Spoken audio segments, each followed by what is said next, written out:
So we've got the two conferences with the SEC and the Big Ten, and them separating from the other two financially and otherwise. And with the additions of those 6 teams total, the projections are that they're just going to dominate the selection of this field. What makes that interesting about the ACC and the Big 12 is the opportunity to rise and capture a conference title maybe out of nowhere for some teams. When you look across the landscape of college football, are there any sleepers out there that you really like at this point? Yeah, that's a great question. To me, it's less of sleepers and more of teams that maybe are getting too much hype, or maybe teams that I have a little bit more skepticism.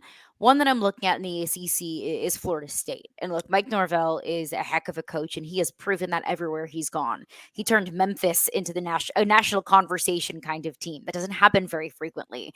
He turned Florida State around from a team that was kind of perpetually 6-6, 7-5 into a team that frankly should have made the college football playoff last season. But Florida State has to replace so much. You lose Jordan Travis at the quarterback position, one of the most effective quarterbacks in the history of Florida State football. Not the most, I understand. Jameis Winston wore a Seminole uniform. You replace Keon Coleman and Johnny Wilson at the wide receiver position. You have to replace Jared Verse and Braden Fisk up front on the defensive line. That's 15 sacks alone just in those two that Florida State has to replace. They have a deep young talent core. They did some work in the transfer portal, but that's a lot to overcome out of a lot of important positions. Florida State's projected to finish first in the ACC. They might do that, frankly, just because I don't know who's going to contend with them in the ACC. Maybe Miami is a team that isn't getting talked about enough, but I don't know if I view Florida State as a kind of team that can kind of just reload off of what they did last year. It might be a little bit more of a slower rebuild over the next couple of years. But a team that I don't think is getting nearly enough credit or nearly enough buzz. Not that I think they're going to be any sort of world beaters, but we should be talking about them a little bit more, is Auburn.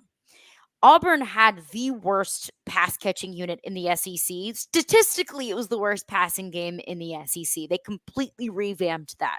Dipped into the transfer portal. They landed one of the top wide receivers in the 2024 class in Cam Coleman.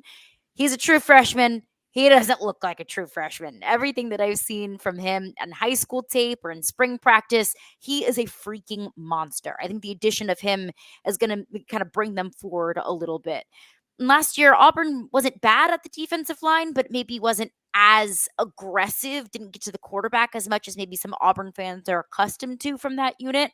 Well, they went into the transfer portal and really beefed it up with a ton of experience. They picked up Philip Bleedy out of Indiana, who comes in with 4 years of starting experience, and two others that come in with, I think they'll have a combined 12 years of combined experience just in 3 transfers alone.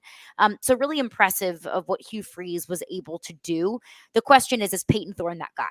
Like, can Peyton Thorne, with a revamped passing core, with some continuity on the offensive line in his second year in Hugh Freeze's offense, where Hugh Freeze has said he will play a larger role in the offense, can Peyton Thorne take that next step forward? Can the passing game evolve? Can they put up some more points? Please, can you put up some more passing yards in order to kind of to take on an SEC gauntlet of a schedule? They play Alabama, they play Georgia, but really overall as a whole, Auburn's schedule isn't crazy overwhelming. It's no Florida schedule, but they play their first 5 games at home. I think Auburn is a team that, since they finished kind of a lackluster schedule last year, 6-6 in the regular season, we're not giving them a whole lot of credit. We're not giving them a whole lot of conversation, but I would expect more from this Auburn team this year than they did last. Potentially a 9-3 season incoming for Hugh Freeze. Caroline, I'm glad you brought up Auburn because I'm going to throw a stat at you that is my own personal devised stat. And Ooh, you can take it, you can steal it, you can do whatever you want with it thank you. because I might. so it hit me like 6 or 7 years ago in perusing the typical, preseason publications, Phil Steele and others, Athlon, Street and Smith, Lindy's, all of them, The that Bibles.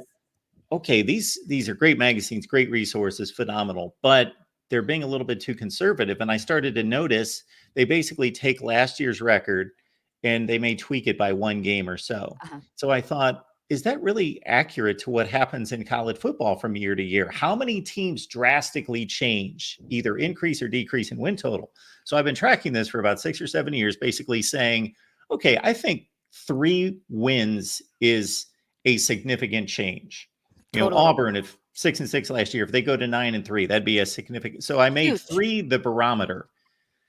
Out of 70 teams in the Power Five, just looking at the Power Five, 70 teams in the Power Five, how many teams do you think typically have that type of rise or decline from year to year? Oh, I would say like 5 or less. Like, not very many. Last year, 26. What? It's usually about 18 to 22. Yeah. I 26? ask everyone that, and they all say 8, 9. Yeah. If you Wow. go through the standings of the Power. Now, last year was a bit of an outlier because you had all those teams that went from the group of 5 into the Big 12, and Right, obviously they all dipped, but that was right. just 4. Uh, but yeah, if That you go is year to year, it's like crazy. 18 to 22. And I think that's a really interesting commentary and where NIL and transfer portal has taken the sport. Because whenever NIL became legalized and the transfer portal rules changed, I felt like there was an overwhelming fear of, oh, well, the big are just going to get bigger, that all the best players in the country are going to go to Alabama or Georgia or Texas or Ohio State or all of the places that have the most money and can afford to pay these players. But really, I think it's just added even more parity, because parity will never exist in college football, let's be honest. But I think it's added even more parity. It's brought more seats to the table for different teams in the college football playoff conversation that we haven't traditionally seen. And to see 26 teams have a 3 or more game adjustment, good or bad, I think just goes to show that it is shaking things up a little bit more than we probably anticipated. And the reason it didn't strike you, the same reason it didn't strike me, and I didn't anticipate to see that number, I think is because we automatically gravitate to the elites and say, well, Ohio State, Georgia, Alabama, they're Right, always there. And they are. But it's after that that it's this jumbled mess of teams right. elevating and declining the next year. That's because they only play 12 games, and a bounce of a ball or a good field goal kicker or a bad field goal kicker can really swing a record from 5-7 to 8-4, or vice versa. Well, look at the Iron Bowl last year. How different would we be talking about both Alabama and Auburn had Jalen Milroe just not converted on what, 3rd and 36, 3rd and 31, like whatever it was. Think about so many games that come down to the absolute wire, that come down to, like you said, a field goal. LSU Arkansas last year. Arkansas won 4 games last year, only one in the SEC. LSU beat them with the Heisman Trophy winning quarterback and the number one offense in the country, beat Arkansas by a field goal. How different do we talk about those seasons and those individual teams? Would that conversation be had they missed the field goal? Had they not gotten a field goal opportunity? Would Jaden Daniels not have won the Heisman Trophy had they lost to Arkansas? Honestly, probably not. So it is, I think at this time of year, we have a tendency to look at results and kind of shape our opinion and make our predictions based off of result, when I think process is so much more important. How'd you win the game? What was the margin of victory? And what have you done this past off season, whether it's recruiting or in the transfer portal? And how different do you look from last season?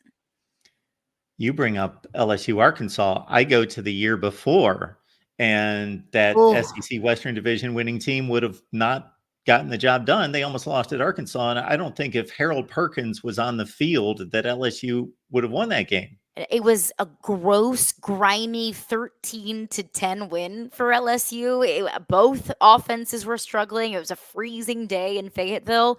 And that's really when Harold Perkins, I believe, became a household name in college football, really had his kind of breakout moment. I call it the Harold Perkins game, because he was just flying around everywhere, making everybody's job difficult. If KJ Jefferson wasn't hurt, would that game be different? Would Harold Perkins be as much of a force in that game? So many different. Last year, when Jimbo Fisher decided to punt instead of going for it on 4th down against Alabama, does Texas A&M win that game? It's so many should have, could have, would have, what ifs in the game of college football, and we can frankly, break down every game in the history of the sport and talk about what could have been. The butterfly effect in sports is fascinating.